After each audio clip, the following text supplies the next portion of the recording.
5,200, 5,300 pounds as well. So he's still going to continue growing. Again, I said he's 8 years old. Males can grow up into their early 20s. So he's got quite a ways of growing.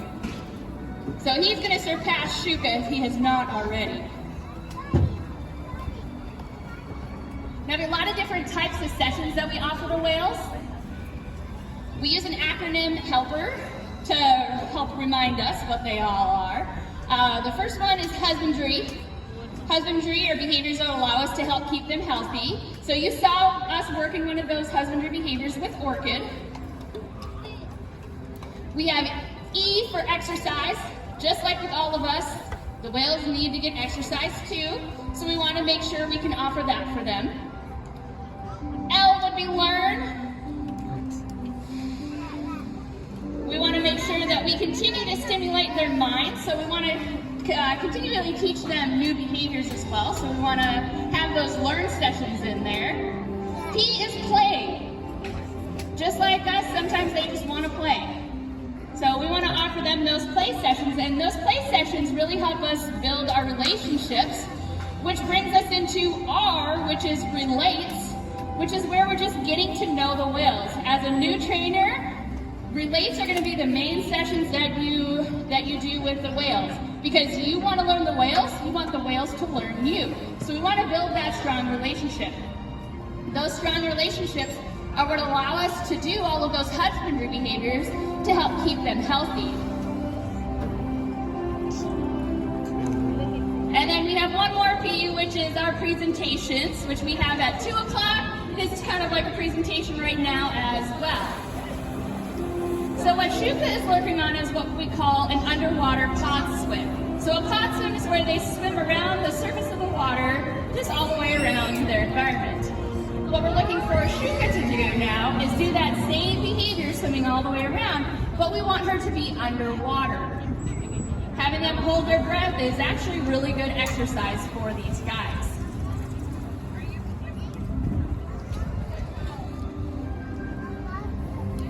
So you guys might have seen Taylor utilizing what looked like a big long Q-tip. Don't worry, we don't clean their ears with it. Their ears are actually just little pinpricks. They're very small. They hear very well, but they're very small. But what that is what we call a target pole. Now, it's a long stick with a buoy on the end. We have varying lengths of them. That way we can tap anywhere out in their environment as well. So what the whales are trained to do is touch their rostrum or different parts of their body to the tip of that bead, and they can either follow it to shape different behaviors. We can tap it on the water to show them exactly where we're looking for them to go. So it looked like she did a good job. She followed it all the way around. I don't know if you guys can hear or not, but Nicole is actually holding a big yellow box, and that big yellow box is what we call our tone box. Now we have sounds that can play underneath the water for the whales. We have the same thing as our whistle, that bridge, we have it as a sound underneath the water. That way, when she's all the way underneath the water, all the way across from Savannah, who is at stage right now, we can make sure that she hears that sound. So there, you guys might be hearing it. It's very soft, but it sounds like a telephone ringing. So if you keep thinking, is my telephone ringing? It's that tone sound playing. Now, if you guys do have any questions, please feel free to come down and ask me.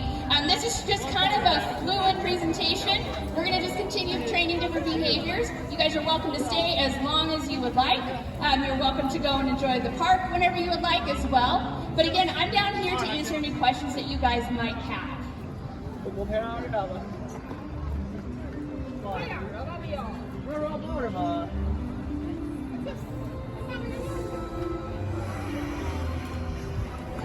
Yeah.